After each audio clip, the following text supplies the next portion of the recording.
Selamat pagi para netizen dimanapun kita berada, salam inspirasi bagi kita semua ya.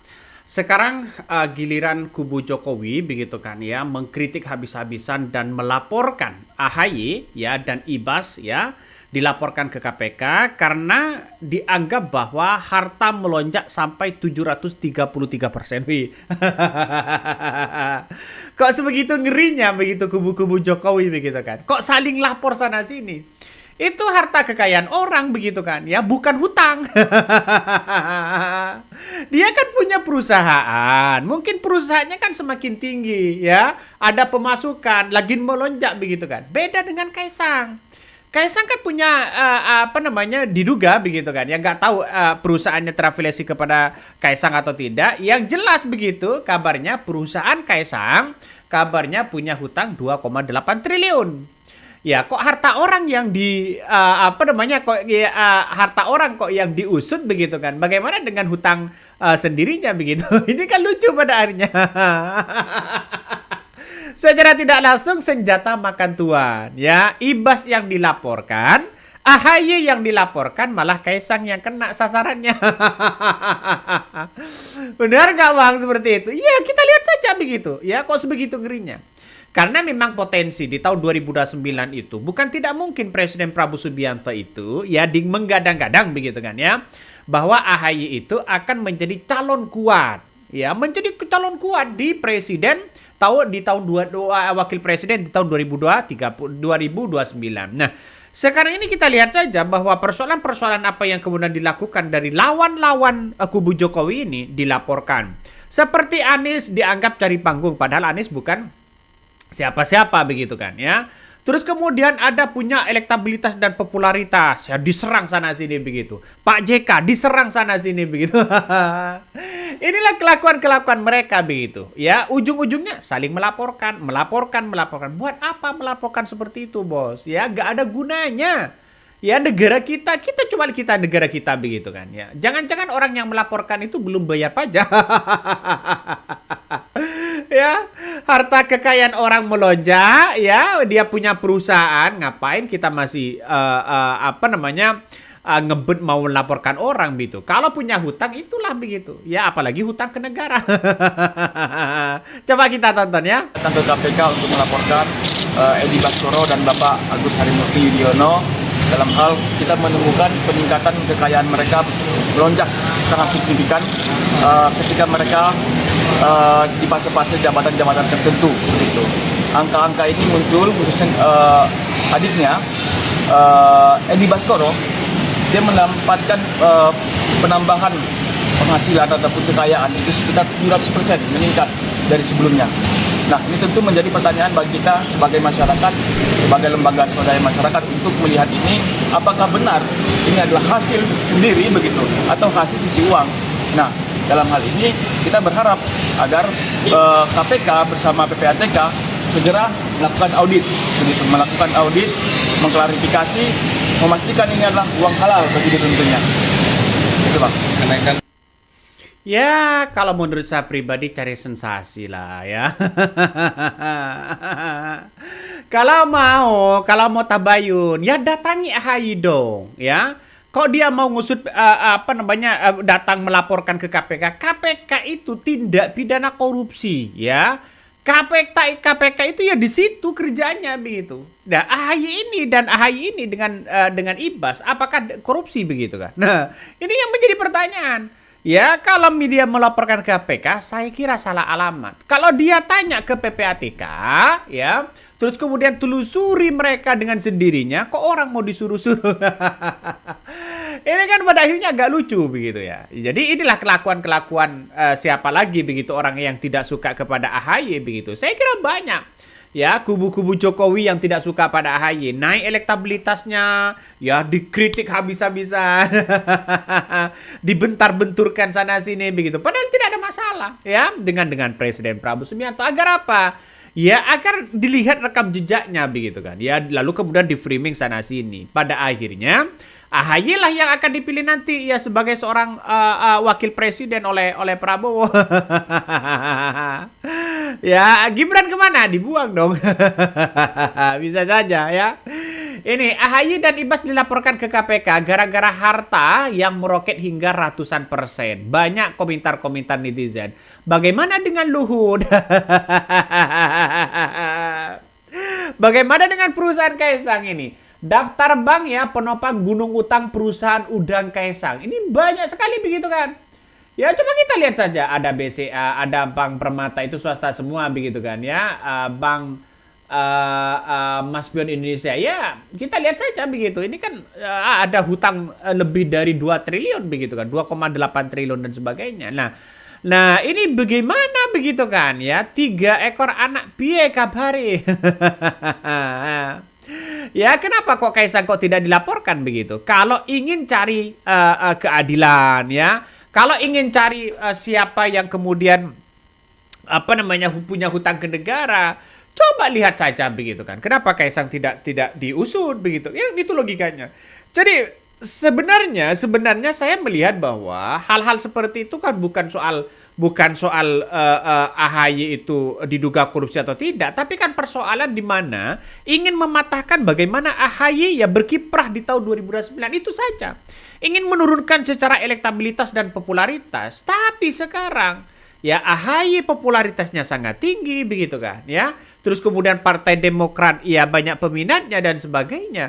Dan kita lihat saja sekarang ini kan AHY dan PDIP yang kemudian menjadi sasaran bagi mereka begitu. Ditambah lagi dengan Anies Baswedan. Bagaimana dengan menteri-menterinya mereka begitu kan ya? Soal PSI begitu kan? Yang ada orang yang mengakui yang menerima amplop begitu kan ya itu kan masuk gratifikasi begitu kan walaupun menerima di situ lalu kemudian kabarnya diserahkan kan masuk gratifikasi juga begitu ini seru nih ya partai-partai ini mulai bersuara sekarang begitu kan ya bahwa apa yang ia terima terus kemudian kenapa kok tidak langsung dikembalikan dan sebagainya setelah ditetapkan jadi tersangka baru diterima baru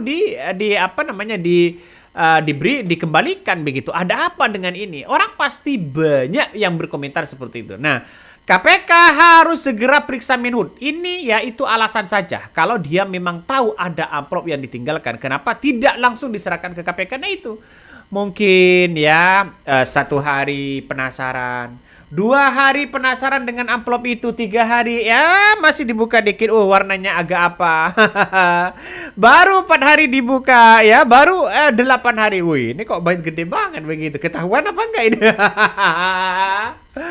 Ya kan pada akhirnya kan orang berspekulasi itu begitu ya. Jadi saya kira justru yang dilaporkan AHY, yang dikritik AHY oleh kubu Jokowi begitu, yang kena malah Kaisang. Yang kena malah si Raja Juli Antoni. Ini kan pada akhirnya kan ngeri-ngeri sedap bos ya. Apalagi ya sekarang ini muncul berbagai narasi-narasi di berbagai media sosial. Kejayaan runtuh dari 7 bisnis kini sisa 1. Gurita bisnis udang Kaisang diambang kebangkrutan. Ya kalau sudah bangkrut ini bagaimana lagi begitu kan. Ngeri bos ya persoalan-persoalan ini. Apalagi skandal 60 miliar. Wih, ya, Jampitsus di situ. Apa yang tidak dikorupsi di negara kita begitu? Semuanya rata-rata begitu kan sudah menjadi darah daging, dikit-dikit dikorupsi, dikit-dikit masih kurang apa ya dengan gaji-gaji mereka. Padahal gaji mereka sudah tinggi, apa-apa sudah tinggi begitu. Kok bisa-bisanya masih melakukan seperti itu? Jangan-jangan benar kata Sahroni begitu kan ya, semua pejabat itu ya tidak aman. Apakah benar seperti itu begitu ya? Nah kita tahu bahwa beberapa bulan yang lalu sering yang dikaitkan oleh Kaisang akan membuka lapangan pekerjaan 50 ya, lapangan pekerjaan, bahkan ditambah dengan menggratiskan BPJS, target 50 juta lapangan pekerjaan kalau menang pemilu di tahun 2029. Kata siapa? Ya. Jadi itu omong kosong, 0 begitu kan? Ya, 50 lapangan pekerjaan, 19 juta lapangan pekerjaan yang dijanjikan yang dikampanyekan oleh Gibran sampai hari ini masih belum terpenuhi. Bagaimana 50 juta lapangan pekerjaan, Bos? Ya. Ini kan hanya ingin semata-mata ingin menaikkan citra bagaimana PSI masuk di parlemen. Itu aja sih sebenarnya. BPJS gratis kata siapa? Sekarang ini bayarnya gratis, bayarnya BPJS berapa begitu? Ya. Para pekerja itu ada BPJS Ketenagakerjaan, ada BPJS Kesehatan begitu. Macam-macam, Bos. Ya, ini kalau ingin ya dengan janji-janji seperti itu kan ingin masuk di parlemen sebenarnya. Orang itu sekarang ini cerdas melihat situasi dan kondisi begitu kan ya.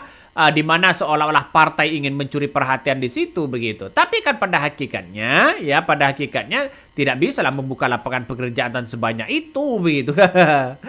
Ini AHY dan Ibas dilaporkan ke KPK buntut lonjakan harta hingga 733%. Ya itu kan harta mereka. Jangan-jangan dia punya perusahaan begitu kan ya.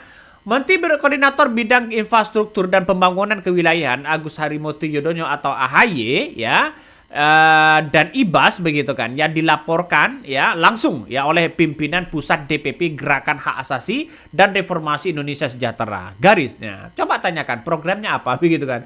Kok dikit-dikit mengatasnamakan hak asasi, dikit-dikit mengatasnamakan ini mengatasnamakan itu, programnya seperti apa ya. Apakah dia berdampak kepada masyarakat sehingga dikit-dikit mau melaporkan, sedikit dia melaporkan begitu.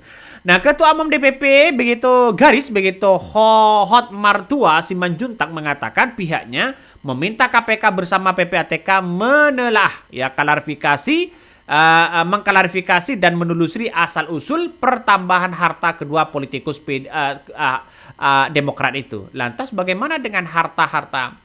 Ya, harta-harta Luhut Binsar Panjaitan misalnya kalau mau diteliti begitu kan. Harta-harta dengan yang lain kalau mau diteliti silakan diteliti dong.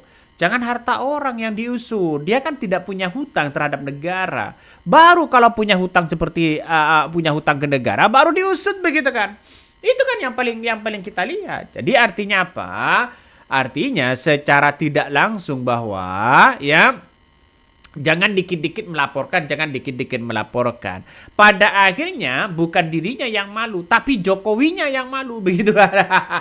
Kenapa Bang kok bisa ke Jokowi? Ya tidak mungkin lah. Orang yang melaporkan itu adalah satu plak begitu kan. Ya tidak suka pada Jokowi.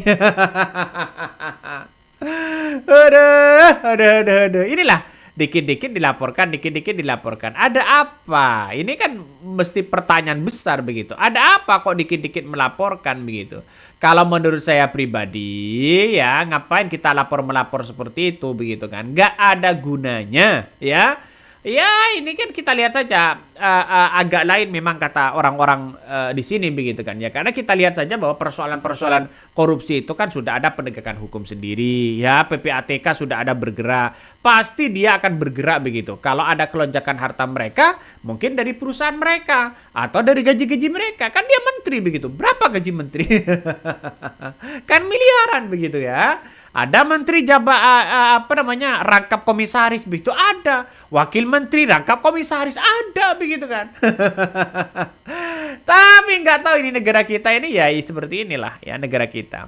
Oke mungkin itu yang kami sampaikan ya, tonton terus di channel Hodari Podcast Rakyat ini, jangan lupa di subscribe.